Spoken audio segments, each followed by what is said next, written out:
नमस्कार, मैं डॉक्टर संजय कुमार शुक्ला, सहायक आचार्य पद के पद पर मैं समाजशास्त्र विभाग बीएसएनबी पीजी कॉलेज में शिक्षारत हूँ। आज जो आपका टॉपिक है, वो है बीएसओसी 133 जिसमें हम आज समाजशास्त्रीय सिद्धांत में कार्ल मार्क्स का अध्ययन करेंगे। इतिहास में कुछ ऐसे ही व्यक्तित्व हुए हैं, जो अपने विचारों के माध्यम से इतिहास को बदलने का प्रयास किए हैं। उन्हीं में कार्ल हेनरिच मार्क्स एक हैं, जिन्हें युग पुरुष कहा जाता है। कार्ल हेनरिच मार्क्स ने अपने विचारों की लेखनी के माध्यम से सामाजिक व्यवस्था को बदलने का प्रयास किया, जिसमें वे काफी हद तक सफल भी रहे। कार्ल मार्क्स का जन्म 5 मई 1818 को राइजलैंड प्रांत के रियर नामक स्थान पर हुआ था, जो कि जर्मनी में स्थित है।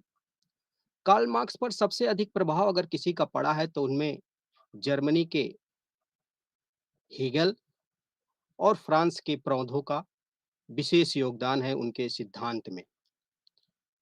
कार्ल मार्क्स एक ऐसे विचारवादी विचारक थे, जिन्होंने अपने सिद्धांतों के माध्यम से जो धरातल पे खड़ा व्यक्ति था, उसमें आशा की किरण जगाने का प्रयास किया है। कार्ल मार्क्स एक साम्यवादी क्रांतिकारी तथा समाजशास्त्र में अगर बात करें तो ऐतिहासिक भौतिकवाद के माध्यम से जाने जाते हैं। कार्ल मार्क्स जर्मनी के हेगलवाद, फ्रांस के समाजवाद तथा इंग्लैंड के राजनीतिक विचारधाराओं का समन्वय करके एक ऐसे विचार को दिया, जिसे हम आगे चल के उसे मार्क्सवाद के नाम से जानते हैं।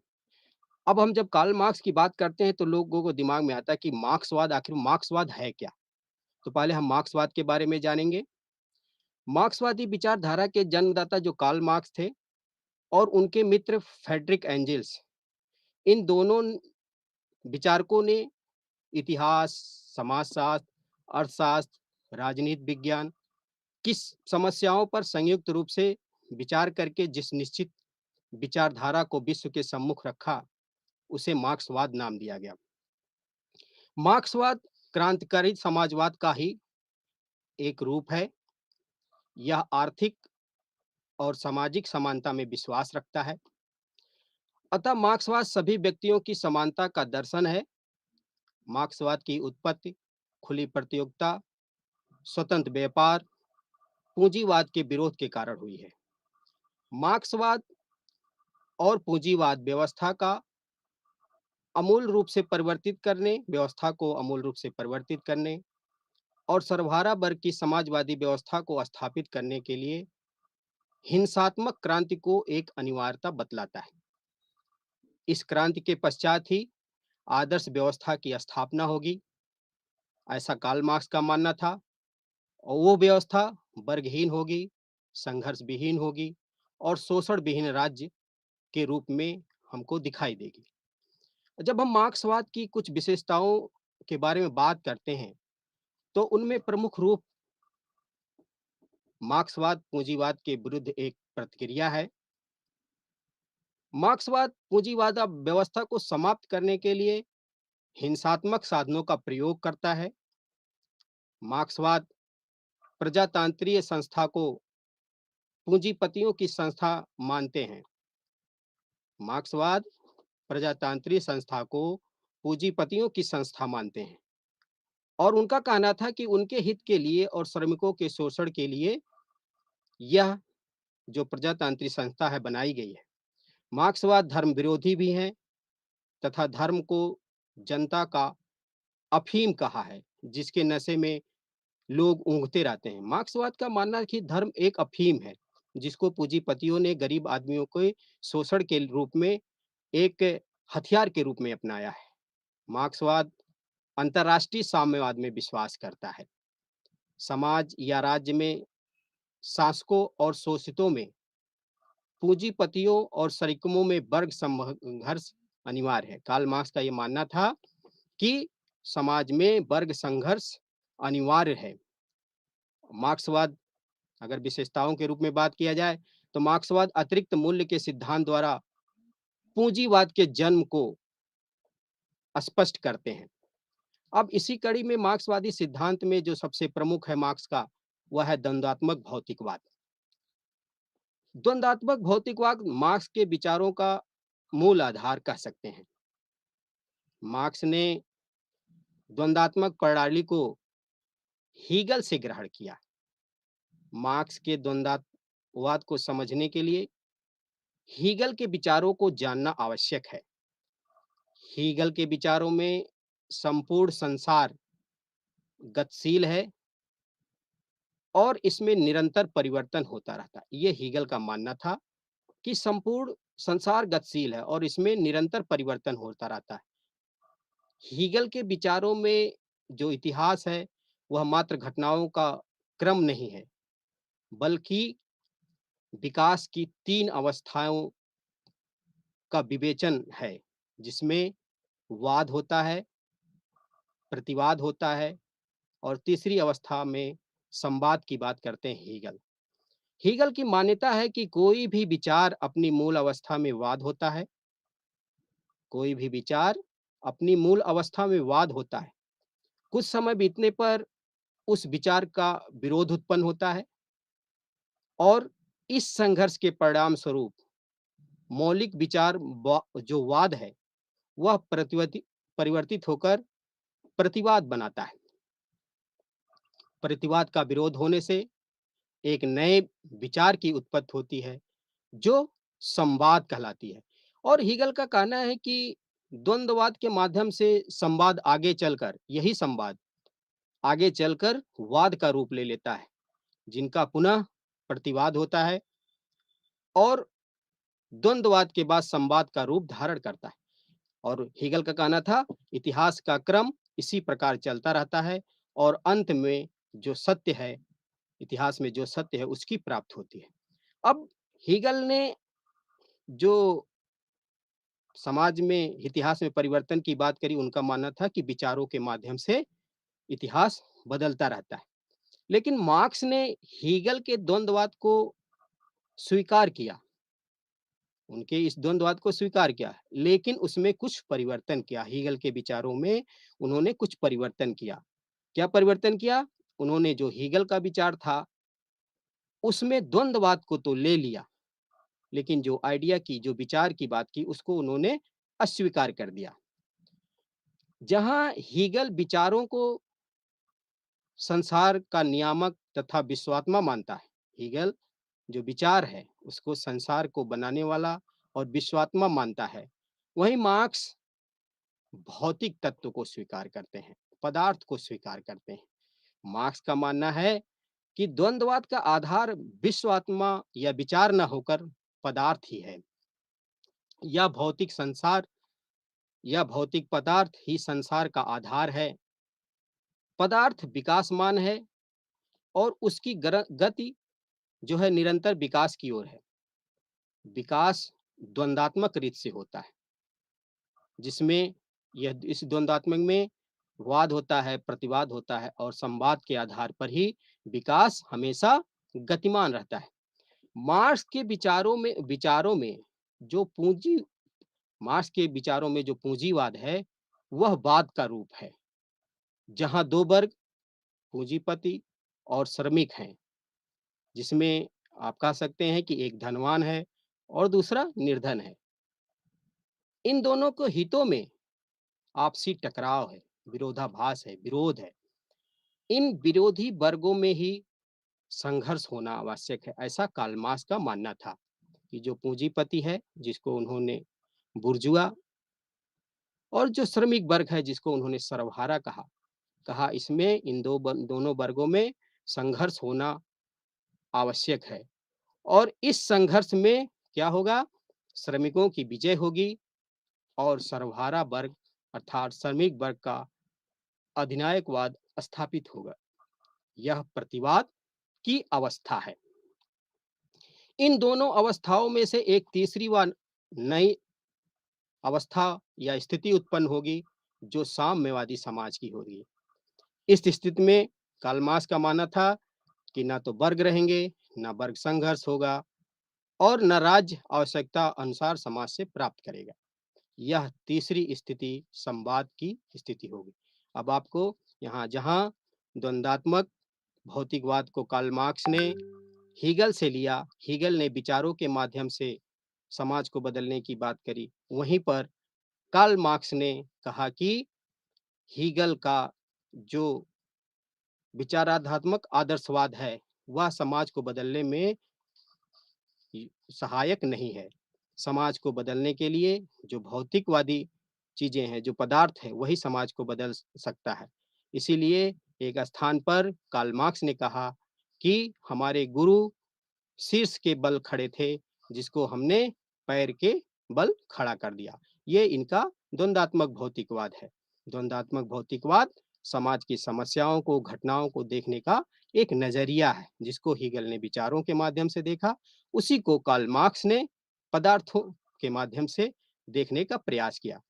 अब द्वंद्वात्मक भौतिकवाद की कुछ आलोचनाएँ भी हुई, जिसमें इसमें ये कहा गया मार्क्स द्वारा जो प्रतिपादित दर्शन का आधार द्वंद्वात्मक भौतिकवाद है, किंतु इसमें इतने महत्वपूर्ण सिद्धांत का कहीं भी जो ये द्वंद्वात्मक भौतिकवाद था, इस महत्वपूर्ण सिद्धांत का मार्क्स ने कहीं भी विस्तृत रूप में वर्णन नहीं किया है।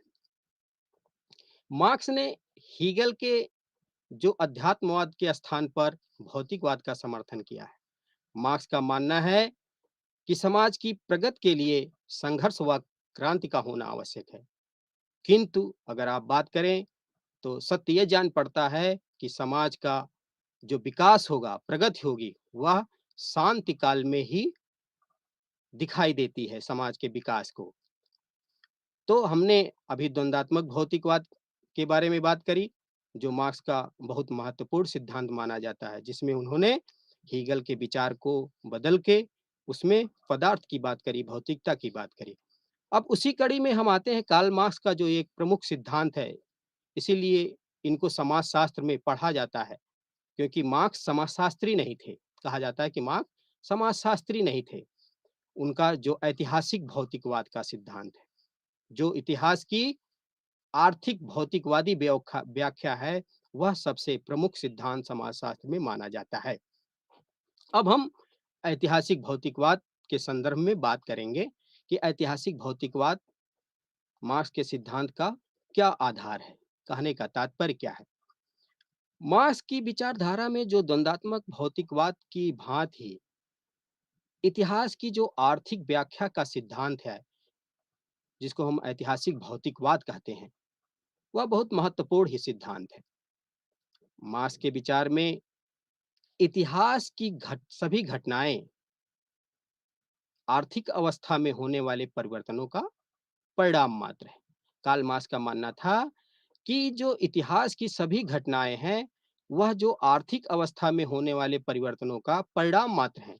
मार्क्स का मत है कि प्रत्येक देश में, मार्क्स का कहना था कि प्रत्येक देश में और प्रत्येक काल में जो सभी राजनीतिक, सामाजिक संस्थाएं, कला, रीति-रिवाज, समस्त जीवन भौतिक अवस्थाओं व आर्थिक तत्व से प्रभावित होती हैं। मार्क्स अपनी आर्थिक व्याख्या के आधार पर जो मानव का इतिहास है, उसकी 6 अवस्थाएँ बतलाते हैं, जिसमें पहला क्या था? आदिम साम्यवादी अवस्था। इस अवस्था में मार्क्स कहते हैं कि इसमें वर्ग विहीन समाज था। इसमें कोई वर्ग नहीं था। क्यों? क्योंकि जो सामाजिक विकास की यह पहली अवस्था थी, इसमें जो जीविकोपार्जन के तरीके थे, वह बहुत ही सरल थे। जैसे शिकार करना, मछली मारना, जंगलों से कंद-मूल एकत्रित करना ही इनका मुख्य व्यवसाय था। भोजन प्राप्त करने व जंगली जानवरों से अपनी रक्षा करने के लिए ही मनुष्य क्या करता था? समूह में झुंड बनाकर साथ रहता था। इस अवस्था में जो उत्पादन के साधन थे, जो मोड ऑफ प्रोडक्शन थे, वह समस्त समाज की सामूहिक संपत्ति हुआ करते थे। मतलब जो ये आदिम साम्यवादी अवस्था थी, इसमें जो उत्पादन के साधन थे, उसमें समस्त समाज की जो सामूहिक संपत्ति मानते थे। सब लोग मिलकर एक साथ उसको उपभोग करते थे। इस अवस्था में कार्ल मार्क्स का मानना था कि जो निजी संपत्ति थी, उसका कोई महत्व नहीं था। ना ही इस अवस्था में कोई शोषक था, ना ही कोई शोषित। इसमें सब मनुष्य समान थे। इसलिए ही मार्क्स ने इस अवस्था को साम्यवादी अवस्था कहा है। जब दूसरी अवस्था आती है, उसको कहते हैं दासत्व या दास की अवस्था, दासता की अवस्था। इस दूसरे अवस्था में कार्ल मार्क्स का कहना था कि पहली अवस्था के बाद जब दूसरी अवस्था आती है, तो इसमें धीरे-धीरे करके भौतिक परिस्थितियों में परिवर्तन दिखाई देता है। जो पहली अवस्था में लोग जंगलों में रहने थे, मछली पकड़ने का काम करते थे, इस अवस्था में आकर व्यक्ति खेती करना, पशुपालन करना, दस्तकारी करना प्रारंभ कर देता है। दास अवस्था में खेती करना, पशुपालन करना और दस्तकारी करना प्रारंभ कर देता है। इससे समाज में निजी संपत्ति के विचारों का उदय होता है। इसमें उत्पादन के साधनों जैसे भूमि आदि पर अधिकार कर लिया जाता है। वे स और जो भूमि पर अधिकार कर लेते हैं, उन्हें वह स्वामी कहलाते हैं। जो व्यक्तियों से बलपूर्वक काम करवाने लोग काम जो जिससे काम करवाते हैं, वह दास कहलाते हैं। इसीलिए 2 वर्ग, यहीं से कार्ल मार्क्स का मानना था कि वर्ग व्यवस्था का आधार यहीं से शुरू होता है। जो भूमि पर काम करवाते हैं, वह स्वामी कहलाते हैं और जो बलपूर्वक काम कराते हैं, उसको क्या कहते हैं? दूसरा वर्ग दास। समाज में स्वामी और दास 2 वर्गों में विभाजित हो जाता है। आदिम समाज की समानता और स्वतंत्रता यहाँ समाप्त हो जाती है। जो पहली अवस्था में आदिम समाज में जो सब में समानता था, स्वतंत्रता था, वो दास अवस्था में आकर समाप्त हो जाती है। इसी अवस्था से समाज के शोषक और शोषित 2 वर्गों के मध्य अपने आर्थिक हितों के लिए संघर्ष प्रारंभ होता है। तो हमने 2 अवस्थाएँ जानी, एक आदिम, दूसरा दासत्व। अब तीसरी अवस्था जो आती है, जिसको बोलते हैं कार्ल मार्क्स, सामंतवादी अवस्था। इस अवस्था में उत्पादन के साधनों में और अधिक उन्नत दिखाई देती है। पत्थर के औजारों और धनुष बाण से निकलकर यहाँ पर लोहे के हल आदि का चलन शुरू हो जाता है। कृषि, दस्तकारी, बागवानी, कपड़ा बनाने के उद्योग आदि का विकास होने लगता है इस अवस्था में आकर। अब दास के स्थान पर उद्योगों में काम करने वाले श्रमिक थे। भूमि और उत्पादन के अन्य साधनों पर तथा कृषि पर जिनका आधिपत्य था, उन्हें क्या कहा गया? जागीरदार कहा गया या सामंत कहा जाता था। कृषि कार्य करने वाले कृषकों और दस्तकार करने वाले श्रमिकों का वर्ग सामंतों के अधीन आ गया। इस व्यवस्था को सामंतवादी अवस्था कहा जाता है। मार्क्स का कहना था कि इस अवस्था में भी सामंतों तथा कृषि दस्तकारों के आर्थिक हितों में परस्पर संघर्ष चलता रहता है और इसी संघर्ष के परिणाम स्वरूप एक नई अवस्था आगे निकल कर आती है, जिसको उन्होंने पूंजीवादी अवस्था कहा। अब कार्ल मार्क्स का जो पूंजीवादी अवस्था था, कार्ल मार्क्स का कहना था कि इस अवस्था में जो सर्वहारा वर्ग है, इसका शोषण चरम पर पहुंच जाता है। पूंजीवादी अवस्था में जो 18वीं शताब्दी के उत्तरार्ध में जो औद्योगिक क्रांति हुई, जिसके परिणाम स्वरूप उत्पादन के साधनों पर पूंजीपतियों का नियंत्रण स्थापित हो गया। अर्थात कहने का तात्पर्य क्या था कि पूंजीपति उत्पादन के साधनों पर उसका स्वामित्व हो गया। लेकिन जो वस्तुओं के उत्पादन के साधनों के स्वामी हो गए, लेकिन जो वस्तुओं के उत्पादन का कार्य श्रमिकों द्वारा किया जाता था, वह वस्तुओं का उत्पादन बहुत बड़े पैमाने पर होने लगा। अतः कह सकते हैं कि श्रमिक स्वतंत्र होकर कार्य करते थे, किंतु श्रमिकों के पास उत्पादन के साधन नहीं होते थे। अतः वे अपनी आर्थिक आवश्यकता पूर्ण करने के लिए श्रम बेचने को बाध्य होते थे। ये बहुत इम्पोर्टेंट पॉइंट है कि जो श्रमिक हैं वो सिर्फ अपना श्रम बेचने के लिए ही बाध्य होते थे। इस अवस्था में जो कैपिटलिस्ट सोसाइटी, जो पूंजीवादी अवस्था थी, निजी लाभ के लिए जो पूंजीपति वर्ग था, वो क्या करता था? श्रमिकों को शोषण किया करता था। दूसरी तरफ श्रमिकों में भी अपने हितों की रक्षा के लिए जागरूकता धीरे-धीरे यहीं पर दिखाई देती है। परिणाम स्वरूप 2 वर्ग, पूंजीपति और शोषक वर्ग, और दूसरा था सर्वहारा या श्रमिक, जिसको शोषित वर्ग, के बीच यहीं पर संघर्ष प्रारंभ हो जाता है। अब मार्क्स का मानना था कि यह संघर्ष अपने चरमोत्कर्ष पर पहुंचकर पूंजीवाद को समाप्त कर देगा और श्रमिकों में अधिनायकत्व की अवस्था, जिसमें मार्क्स का मानना था कि पूंजीवादी अवस्था द्वंद्वात्मक भौतिकवाद के माध्यम से श्रमिकों और पूंजीवादी पतियों के मध्य संघर्ष में जब पूंजीपतियों की पराजय होगी, तब पूंजीवाद समाप्त होकर ऐतिहासिक विकास की पांचवी अवस्था श्रमिक वर्ग के अधिनायकवाद की अवस्था आएगी।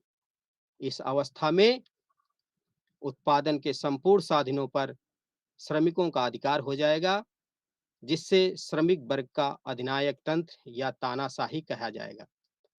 इस पांचवी अवस्था में बहुमत वर्ग श्रमिक वर्ग अल्पमत और वर्ग पूंजीवाद वर्ग के विरुद्ध अपनी शक्ति का प्रयोग कर उसे पूर्णतया समाप्त कर देगा।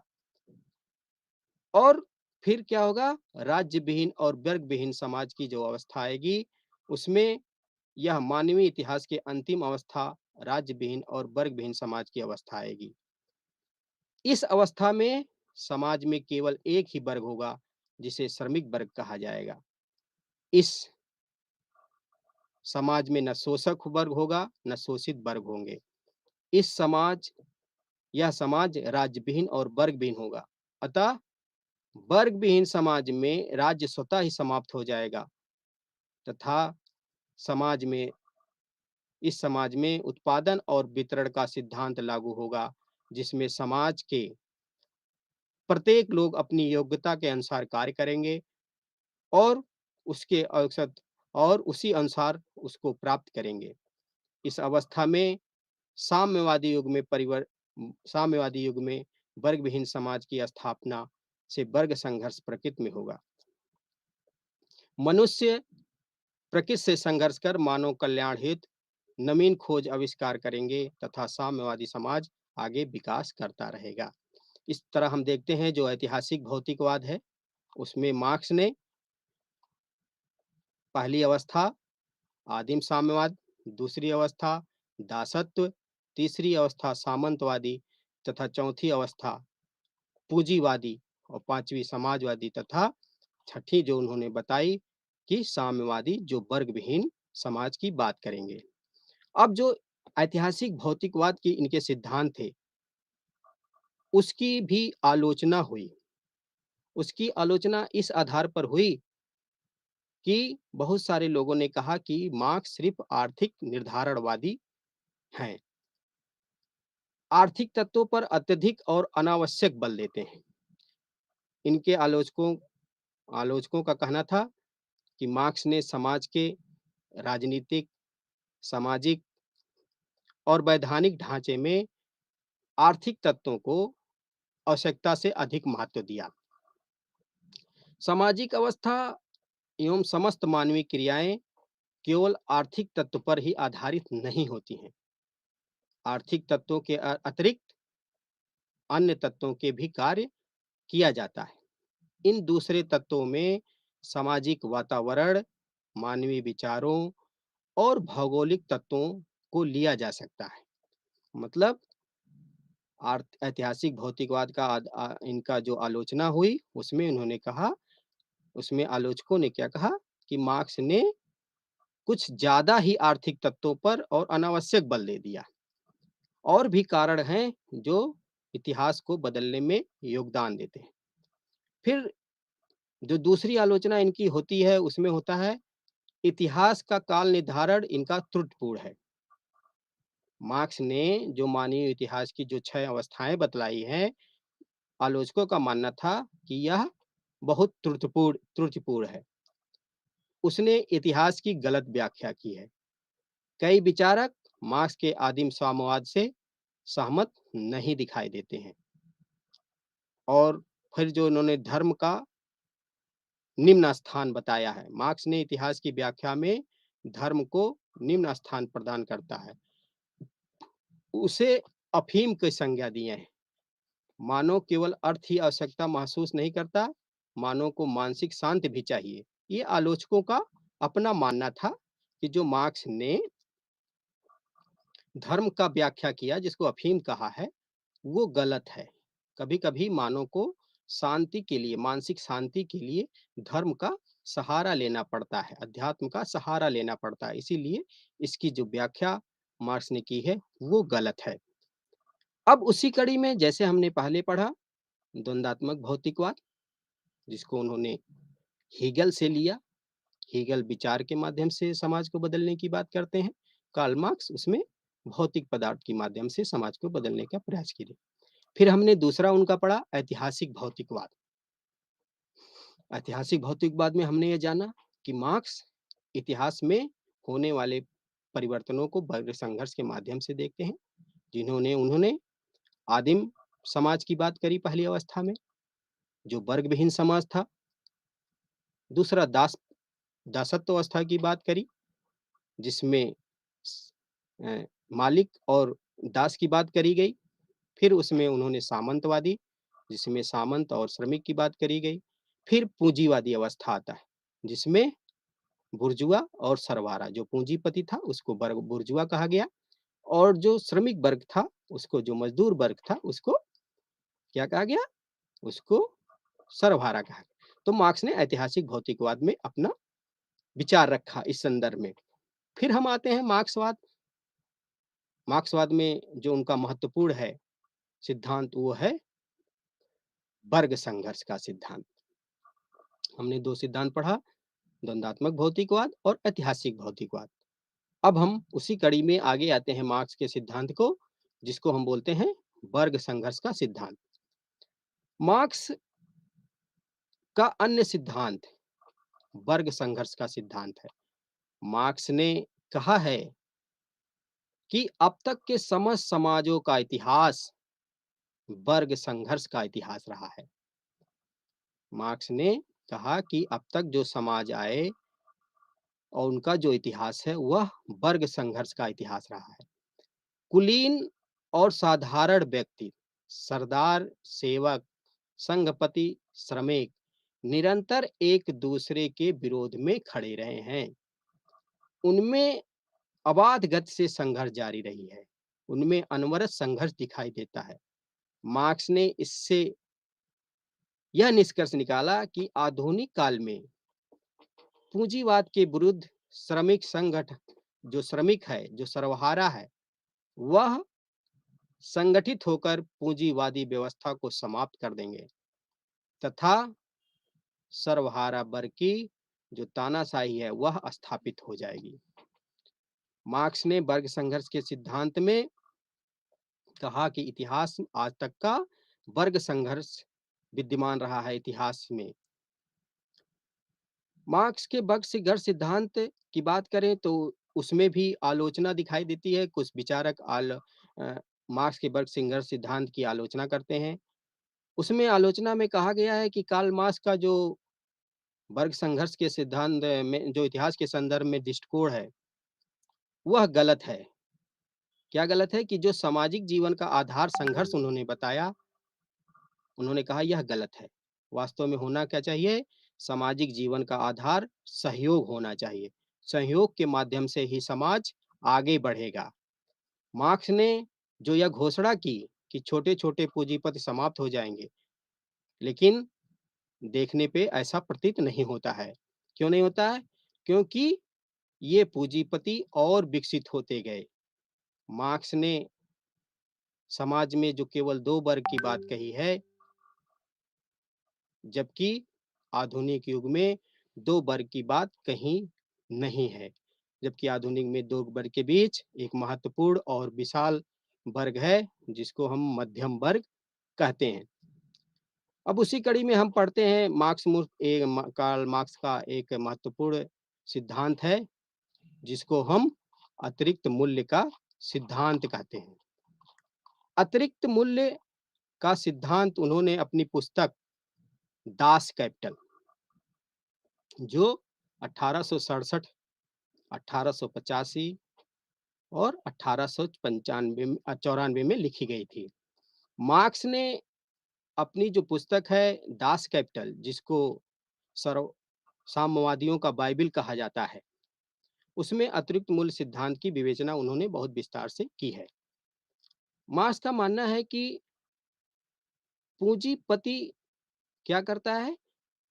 श्रमिकों को उनका उचित पारिश्रमिक न देकर उनके श्रम का जो संपूर्ण लाभ है, वह स्वयं हड़प लेता है। मार्क्स का मानना था कि किसी भी वस्तु का मूल्य इसलिए होता है क्योंकि इनमें मानवीय श्रम लगा होता है। अगर हम दूसरे शब्दों में इसी की बात करें कि वस्तु के मूल्य का निर्धारण उस श्रम से होता है जो उस वस्तु के उत्पादन पर लगाया जाता है। जिस वस्तु पर श्रमिक अधिक श्रम लगाता है, उसका मूल्य अधिक, और जिस वस्तु के उत्पादन पर कम श्रम लगता है, उसका मूल्य कम होता है। इस प्रकार अगर हम मार्क्स के विचार की बात करें कि किसी वस्तु का वास्तविक मूल्य वह होता है जो उस पर व्यय किए गए श्रम के बराबर होता है। किंतु जब वह वस्तु बाजार में बिकती है, तो वह और अधिक मूल्य में बेची जाती है। इस प्रकार मार्क्स का कहना था कि जो वस्तु के बाजार मूल्य व वास्तविक मूल्य में अंतर है, वह क्या होता है? वह पूंजीपति स्वयं हड़प लेता है।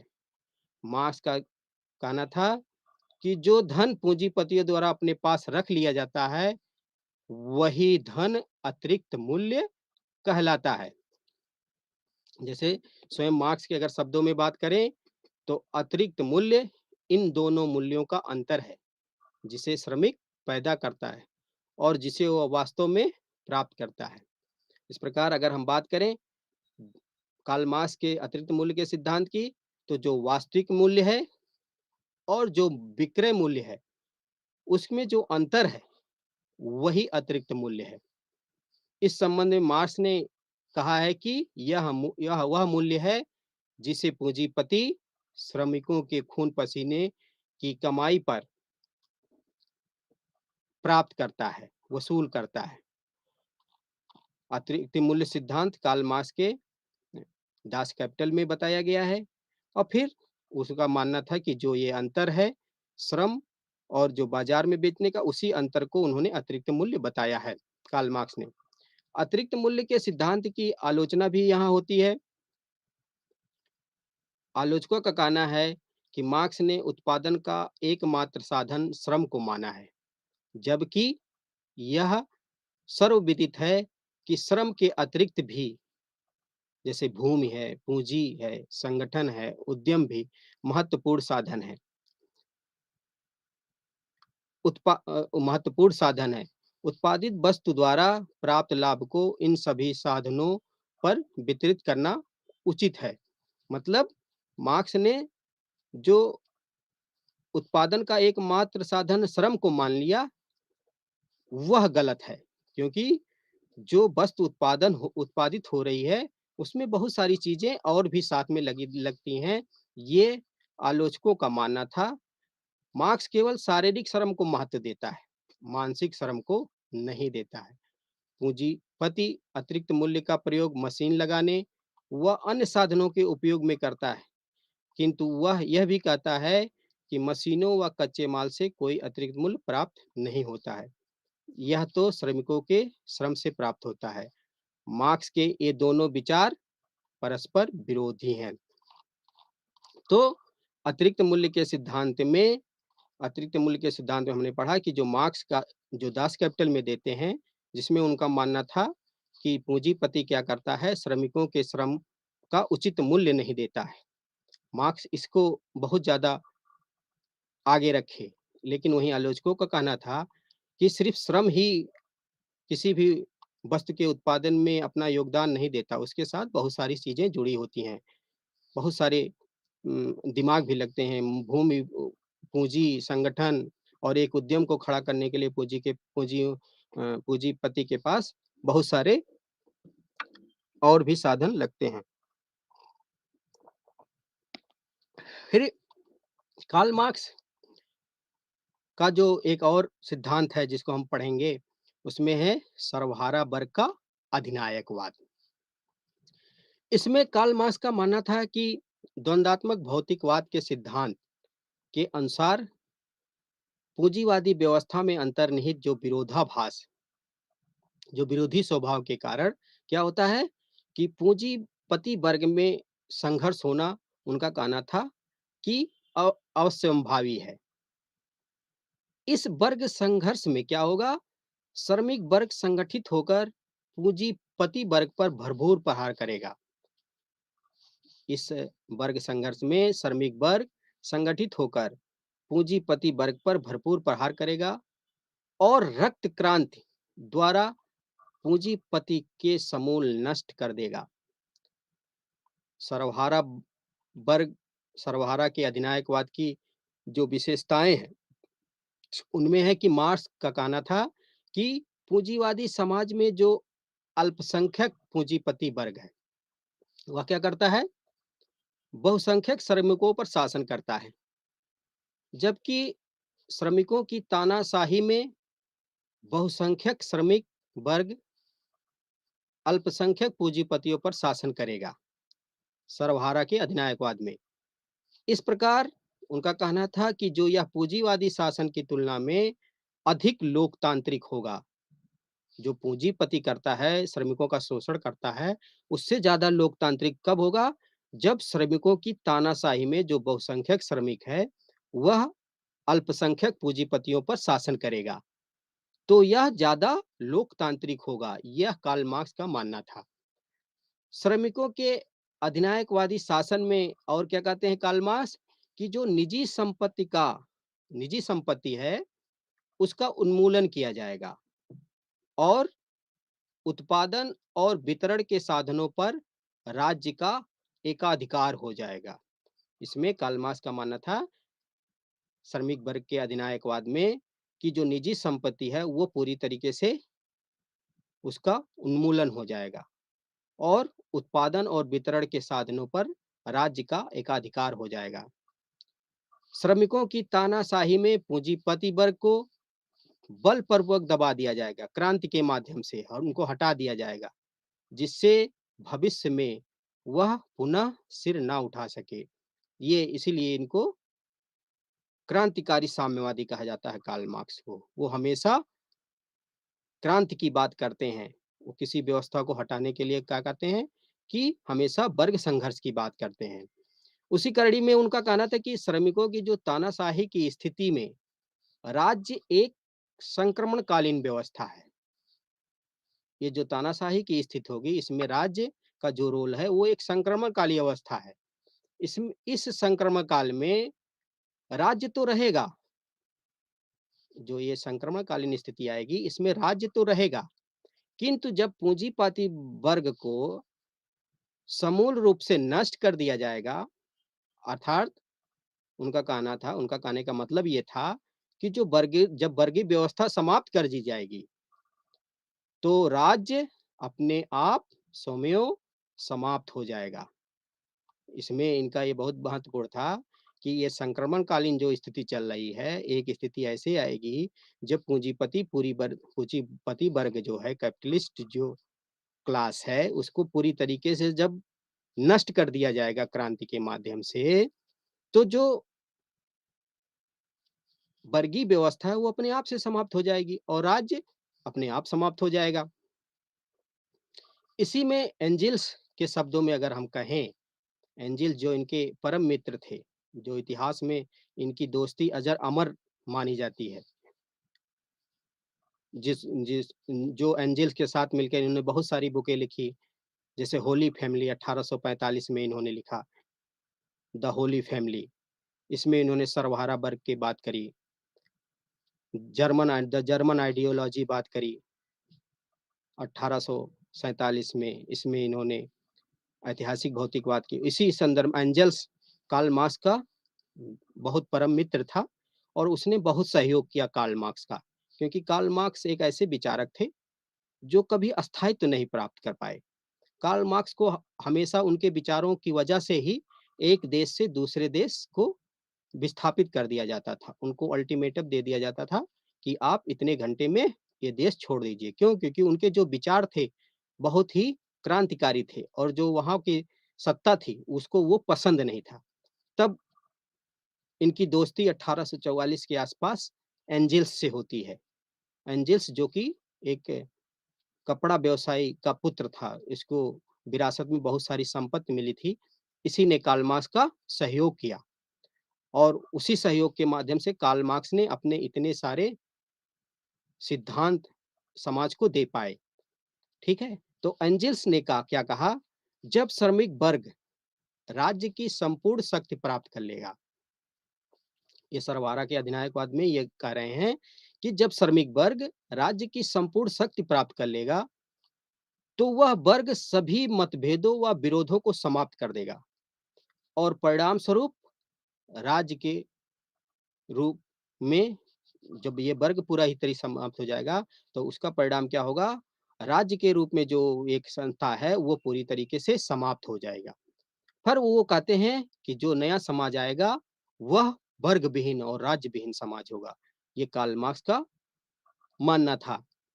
मार्क्स का इसमें जो वर्ग विहीन और राज्य विहीन समाज की जब बात करते हैं कार्ल मार्क्स, तो ये जो नया समाज निकल के आता है जिसको वो लास्ट में बताते हैं साम्यवादी समाज, उसमें वो कहते हैं कि मार्क्स का कहना है कि जैसे ही पूंजीपति वर्ग का अंत हो जाएगा, पूंजीवादी व्यवस्था के सभी जो अवशेष हैं उसको नष्ट कर दिए जाएँगे।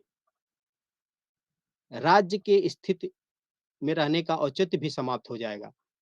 तो वो क्या कहता है? वह मुरझा जाएगा। The state will विदर away. जब समाज के सभी लोग एक स्तर पर आ जाएँगे, तो प्रत्येक व्यक्ति संपूर्ण समाज के लिए सर्वाधिक कार्य करेगा और बदले में अपनी संपूर्ण आवश्यकताओं और स्वतंत्रता पूर्वक अपनी संपूर्ण आवश्यकताओं की स्वतंत्रता पूर्वक पूर्ति करेगा, जो वर्ग विहीन समाज होगा। इस समाज में विभिन्न सामाजिक संगठनों के माध्यम से सार्वजनिक कार्यों की पूर्ति होगी। ये अब वर्ग विहीन समाज के बारे में बात करते हैं, क्योंकि जब उन्होंने अपने सारे सिद्धांत को दे लिया, तो जब लास्ट में ऐतिहासिक भौतिकवाद में कहते हैं, जो वर्ग विहीन क्लासलेस सोसाइटी की बात करते हैं, तो उसमें कहते हैं कि ऐसे वर्ग विहीन व राज्य विहीन समाज में जो वर्ग विशेष या वर्ग शोषण का पूर्ण अभाव होगा और व्यक्ति सामाजिक नियमों का सामान्य रूप से पालन करेगा। जो मार्क्स द्वारा प्रतिपादित जो यह समाजवाद की यह सर्वोच्च स्थिति होगी, मानव कल्याण का यह सर्वोच्च शिखर होगा, कार्ल मार्क्स का मानना था। इस स्वतंत्र समाज में प्रत्येक व्यक्ति अपनी क्षमता तथा योग्यता अनुसार कार्य करेगा और आवश्यकता अनुसार प्राप्त करेगा। अपनी योग्यता अनुसार, अपनी क्षमता अनुसार काम करेगा और अपनी आवश्यकता अनुसार प्राप्त करेगा। इस समाज में प्रत्येक व्यक्ति की आवश्यकता की पूर्ति होगी, जो वर्ग विहीन समाज होगा तथा वह अपनी योग्यता अनुसार समाज को सहयोग देगा। यह वह समाज है जिसमें ना कोई वर्ग होगा, ना कोई राज्य होगा। अब जब मार्क्स इतनी सारी बातें करते हैं तो इसकी आलोचना भी होती है वर्ग विहीन और राज्य विहीन समाज की। आलोचकों का मानना है कि मार्क्स की जो मार्क्सवाद की यह मान्यता है, जो एक कोरी कल्पना प्रतीत होती है कि सर्वहारा वर्ग के अधिनायकवाद की स्थापना के परिणाम स्वरूप जब पूंजीवाद पूर्णतः नष्ट हो जाएगा, तो राज्य भी स्वयं समाप्त हो जाएगा। यह आलोचकों का कहना है कि मार्क्स की यह कोरी कल्पना होगा। क्यों? क्योंकि इस प्रकार एक वर्ग और उनका कहना था जिस प्रकार एक जब राज्य ही समाप्त हो जाएगा तो एक वर्ग-विहीन समाज स्थापित हो जाएगा। परंतु आलोचकों को कहना मानना था कि परंतु पूरा अनुभव यह बताता है कि साम्यवादी देशों में भी राज्य समाप्त होने के स्थान पर पूर्व की अपेक्षा और अधिक सुदृढ़ एवं सशक्त होते जा रहे हैं। जो कार्ल मार्क्स कह रहा है कि राज्य समाप्त हो जाएगा, आलोचकों का कहना है कि ऐसा हो ही नहीं सकता कि जब साम्यवादी हम देशों की बात करें तो वो राज्य अधिक सुदृढ़ और सशक्त है और अस्थायी होते जा रहे हैं। उनके स्वयं समाप्त होने की संभावना भी नहीं है। जैसे रूस और चीन अपनी सीमा का विवाद नहीं सुलझा सके। इन राज्यों के उच्चाधिकारी साम्यवादी दल के उच्च नेता, सैनिक व प्रशासनिक अधिकारी बहुत व्यापक अधिकारों का उपभोग करते हैं। सुरक्षा तथा पुलिस अधिकारी अपनी मनमानी के लिए बदनाम हैं। इस संदर्भ में स्टालिन ने कहा था कि समाजवादी राज्य एक नए प्रकार का राज्य है और इसलिए इसकी समाप्ति का प्रश्न ही नहीं उठता।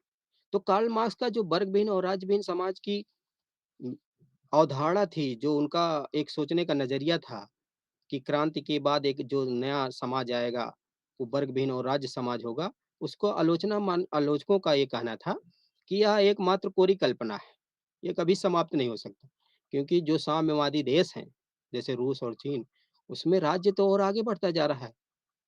अभी तक वो अपने सीमा संबंधी विवाद भी नहीं सुलझा पाए हैं, ठीक है? अब मार्क्सवाद की आलोचना में या जो उसके पक्ष और विपक्ष में तर्क होता है, उसमें जो दिया गया उसमें लोगों जो आलोचक है, जो विपक्ष है उसका वो कहना था उनका कहना था कि ये जो पूरा मार्क्सवाद है, उसका उद्देश्य अस्पष्ट है। मतलब स्पष्ट ही नहीं उसका उद्देश्य वो कहना क्या चाह रहा है, क्या नहीं कहना चाह रहा। मार्क्सवाद की आलोचना का आधार उसके उद्देश्य की अस्पष्टता है। जो विपक्ष में तर्क दिया जाता है, जो आलोचक हैं कार्ल मार्क्स के, उनका कहना था कि जो मार्क्सवाद है, उसकी जो हम आलोचना का आधार बताएँगे तो वो अपने उद्देश्य जो उसका उद्देश्य है उसमें ही अस्पष्टता है। मार्क्सवाद क्या करता है, एक ऐसे समाज की कल्पना करता है, जो वर्ग-विहीन और राज्य विहीन हो। इसका व्यावहारिक हल मार्क्सवाद ने आस्था रखने वाले देशों के पास भी नहीं है। जो वर्ग विहीन और समाज विहीन की बात करता है कार्ल मार्क्स, वो कह रहा है जो मार्क्सवाद में आस्था रखते हैं उसमें भी ऐसी बात नहीं है। आज भी चीन में श्रमिक वर्ग की तानाशाही विद्यमान है, किंतु वहाँ अन्य वर्ग भी हैं। फिर जब दूसरी आलोचना की कहा जाती है जो कार्ल मार्क्स कहता है मार्क्सवाद में कि हिंसा द्वारा सामाजिक परिवर्तन होगा। तो इसमें आलोचकों का कहना था कि मार्क्सवादी का जो दृष्टिकोण है कि सामाजिक परिवर्तन के लिए हिंसा आवश्यक है, लेकिन अगर देखा जाए, समाज वही प्रगति कर आगे बढ़ा है, जो बिना हिंसा के है, जिसमें हिंसा ना हो, वही समाज आगे बढ़ पाया है। किन हिंसा किसी भी स्थिति में सर्वमान्य या वांछनीय नहीं हो सकती। हम उसको सही नहीं ठहरा सकते, क्योंकि हिंसा से समाज पीछे ही जाएगा। लेकिन मार्क्स का मानना था कि क्रांति के माध्यम से सामाजिक परिवर्तन आ जाए। आलोचकों का ये दूसरा आरोप था कि जो वो हिंसा की बात करता है हमेशा, हिंसा से सामाजिक परिवर्तन नहीं आता है। फिर जो वो मार्क्स कहता है, मज़दूरों की तानाशाही जो खतरनाक स्थिति बताता है, अधिनायकवाद बताता है, तो उसमें आलोचकों का कहना था कि विश्व में जो शासक वर्ग विद्यमान है, उनका तानाशाही के समान श्रमिकों की तानाशाही भी शासन का विकृत रूप है। ये तानाशाही किसी भी समाज का एक विकृत रूप है। फिर कार्ल मार्क्स के आलोचकों का मानना था कि जो लोकतंत्र के संदर्भ में मार्क्स का विचार है कि लोकतंत्र विरोधी धारणा है। तो इसमें आलोचकों का मानना था कि यद्यपि मार्क्सवाद समाजवादी लोकतंत्र के प्रति आस्था व्यक्त करता है। मार्क्सवाद क्या करता है कि समाजवादी लोकतंत्र के प्रति आस्था व्यक्त करते हैं, किंतु अगर वास्तव में यह तानाशाही व्यवस्था का ही दूसरा रूप है, इस व्यवस्था में कुछ कोई दूसरा राजनीतिक दल नहीं होता है। ठीक है?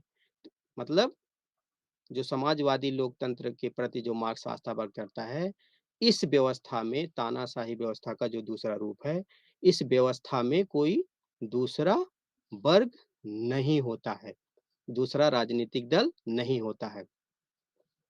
फिर जब हम मार्क्स के अतिरिक्त मूल्य का सिद्धांत पढ़ते हैं तो उसमें आलोचकों का कहना था वह बहुत त्रुटिपूर्ण है। जो अतिरिक्त मूल्य का सिद्धांत मार्क्स देता है, वह बहुत त्रुटिपूर्ण है। उसमें क्या होता है कि मार्क्स ने अपने अतिरिक्त मूल्य के सिद्धांत में जो केवल श्रम को ही वस्तु के मूल्य निर्धारण का जो आधार मानता है, कहता है जो वस्तु के उत्पादन में श्रमिकों का श्रम लगता है, उसी के आधार पर वस्तु का मूल्य निर्धारित होता है, वह स्वयं में ही त्रुटिपूर्ण है। ये आलोचकों का मानना था कि ये अपने आप में एक त्रुटिपूर्ण व्यवस्था को संकेतित करता है, क्योंकि मूल्य निर्धारण के लिए सिर्फ श्रम ही आवश्यक नहीं है। मूल्य निर्धारण के लिए मांग, पूर्ति, समय, स्थान आदि ऐसे कारण भी हैं जो वस्तु के मूल्य निर्धारण को प्रभावित करते हैं। तो हम मार्क्सवाद की जो और सारी आलोचनाओं के निष्कर्ष रूप कह सकते हैं कि साम्यवाद अथवा मार्क्सवाद विश्व की सबसे बड़ी विध्वंसक शक्ति है। विश्व में अस्थायी शांति की व्यवस्था की तब तक आशा नहीं की जा सकती जब तक साम्यवादी विचारधारा में विश्व कल्याण तथा लोकतंत्र के लिए आवश्यक संशोधन ना कर लिए जाए। ये तो हमने मार्क्सवाद की आलोचना में जो विपक्ष में तर्क है, इसके बारे में हमने कहा। ठीक है? अब मार्क्सवाद के जो महत्व है या जो मार्क्सवाद के पक्ष में तर्क है या जो मार्क्सवाद का पक्ष में जो तर्क है उसके बारे में बात करेंगे, तो उसमें देखना ही पड़ता है कि मार्क्सवाद की आलोचना होने के बावजूद मार्क्सवाद को नकारा नहीं जा सकता। इतनी आलोचना होने के बाद भी हम मार्क्सवाद को इग्नोर या नकार नहीं सकते। आज मार्क्सवाद ने पूरे विश्व के स्वरूप को ही परिवर्तित किया है। मार्क्सवाद ने पूरे विश्व के स्वरूप क्यों? क्योंकि मार्क्स जो धरातल पे खड़ा अंतिम व्यक्ति है, उसके मुक्त की बात करता है। जो पूंजीवादी समाज में जो शोषण परक व्यवस्था थी, उस शोषण के खात्मे की बात करता है।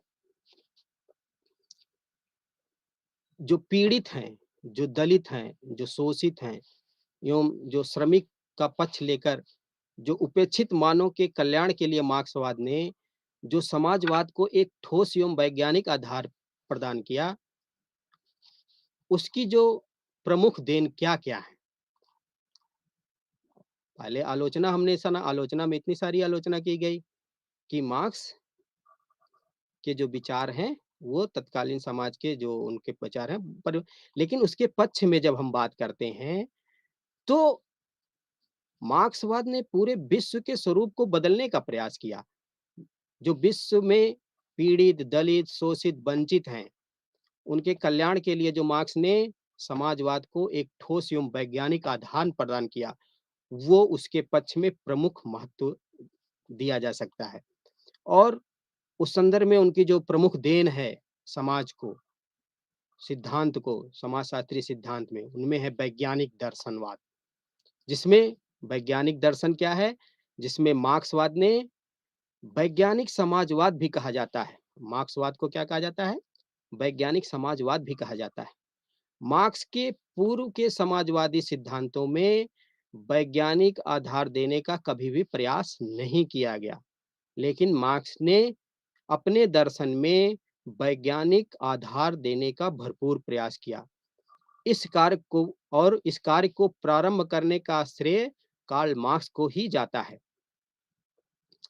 फिर जो दूसरा पक्ष है इनका सैद्धांतिकतावाद की उपेक्षा व्यवहारिकता के बल पर। इसमें क्या होता है कि मार्क्सवाद की लोकप्रियता का प्रमुख कारण उसका व्यवहारिक होना ही है। एक कार्ल मार्क्स का थ्योरी है प्रैक्सिस, जिसमें सिद्धांत और व्यवहार के सामंजस्य की बात की जाती है। उसी को जो मार्क्स सिद्धांत में कहता है वो व्यवहारिकता के धरातल पर उसको करने का प्रयास करता, और यही बात उसके पक्ष में प्रमुख रूप से जाती है कि कार्ल मार्क्स इसलिए लोकप्रिय हुआ कि वो जो सिद्धांत में कहा वो व्यवहारिक धरातल पे दिखाई दिया। उसके सिद्धांतों ने उसके विचारों के आधार पर देश बदले। इसकी अनेक मान्यताओं को रूस और चीन में प्रयोग में लाया गया, जिनमें सफलता भी मिली। फिर बात की जाती है श्रमिक वर्ग की स्थिति को सबलता प्रदान करता है। कार्ल मार्क्स के जो विचार हैं, वो श्रमिक वर्ग की स्थिति को सबलता प्रदान करते हैं। मार्क्सवाद की सबसे बड़ी देन यही है कि श्रमिक वर्ग में जो वर्गीय चेतना और एकता को जन्म देकर उनकी स्थिति में सुधार करना है। वर्गीय चेतना, मार्क्स ने एक जगह कहा, class in itself, class for itself, स्वयं में वर्ग और स्वयं के लिए वर्ग। मार्क्स ने कहा जो पहले आदिम समाज में था उसमें स्वयं वर्गीय चेतना जागरूक नहीं होती थी, लेकिन पूंजीवादी व्यवस्था के आते-आते स्वयं क्लास फॉर इटसेल्फ हुआ, जिसमें वर्गों में चेतना का विकास हुआ, क्लास कॉन्शियसनेस आया, जिसके माध्यम से वर्गों का क्या कहेंगे, वर्गों का एक दूसरे में आपस में अपनत्व हुआ। फिर उन दोनों ने मिलकर क्रांति का प्रयास किया। तो वही कार्ल मार्क्स की सबसे बड़ी देन यही थी कि जो वो श्रमिक वर्ग में वर्गीय चेतना और एकता को जन्म देकर, जब वो कम्युनिस्ट मैनिफेस्टो में उन्होंने 1848 में जो उनकी एक आई थी कम्युनिस्ट मैनिफेस्टो, उसमें उन्होंने कहा गरीबों एक हो जाओ, तुम्हें बेड़ियों के खोने के सिवा और कुछ नहीं है, पाने के लिए पूरे संसार है। तो वही वो मार्क्स कहते हैं कि क्रांति तभी आएगी जब वर्गीय चेतना आगे बढ़ेगा, और यही उनका सबसे बड़ा योगदान है कि वर्गीय चेतना के आधार पर उन्होंने क्लास को एक करने का जो अ, और सारे छोटे-मोटे जिसको पतित बुर्जुआ कहते हैं, और सारे छोटे-मोटे उनको वो एक करने का प्रयास किया। मार्क्स ने नारा दिया कि विश्व के मज़दूरों एक हो जाओ, कम्युनिस्ट मैनिफेस्टो जब उनकी आती है। तुम्हारे पास खोने के लिए केवल जंजीरें हैं और पाने के लिए समस्त विश्व पड़ा है। मार्क्स के इन नारों मार्क्स के इन नारों से श्रमिक वर्ग में चेतना उत्पन्न करने में अद्वितीय सफलता प्राप्त हुई। मार्क्स जो अपना क्रांतिकारी विचार देते हैं, उससे जो मजदूर वर्ग में आशा की किरण दिखती है और लोग एक होकर, पोलराइज होकर पूंजीपति शोषण के प्रति, अन्याय के प्रति आवाज उठाते हैं, और क्रांति के माध्यम से कार्ल मार्क्स का मानना था कि एक व्यवस्था को बदलने का प्रयास करते हैं। फिर और जो उनका बहुत बड़ा कार्ल मार्क्स का महत्व क्यों सबसे ज्यादा है कि जो उन्होंने पूंजीवादी व्यवस्था के दोषों पर जो प्रकाश डाला उन्होंने। मार्क्सवाद के अनुसार समाज में सदा शोषक शोषित वर्ग में संघर्ष चलता रहता है। शोषक या पूंजीवादी वर्ग सदा अपने लाभ की कमाने की चिंता में रहता है। इसके लिए वह श्रमिकों तथा उपभोक्ताओं का तरह शोषण करता रहता है। अब हम संक्षेप में मार्क्सवादी विचारधारा में ने दलित और उपेक्षित मानवता का पक्ष लेकर अपने को अत्यधिक लोकप्रिय और आकर्षक रूप में प्रस्तुत किया, और विश्व राजनीति में अपने को एक प्रबल चुनौती के रूप में खड़ा कर दिया। जब तक विश्व में असमानता और शोषण रहेगा, मार्क्सवाद की प्रासंगिकता हमेशा बनी रहेगी। मार्क्सवाद हमेशा जाना जाएगा जब तक शोषण रूपी व्यवस्था, असमानता रूपी व्यवस्था समाज में चलती रहेगी। आज का जो हमारा टॉपिक था बीएसओएस बीएसओसी 133 सोशियोलॉजिकल थ्योरी में, जो हमने आज कार्ल मार्क्स के बारे में जाना, अब हम लोग इसको समाप्त करते हैं। नमस्कार।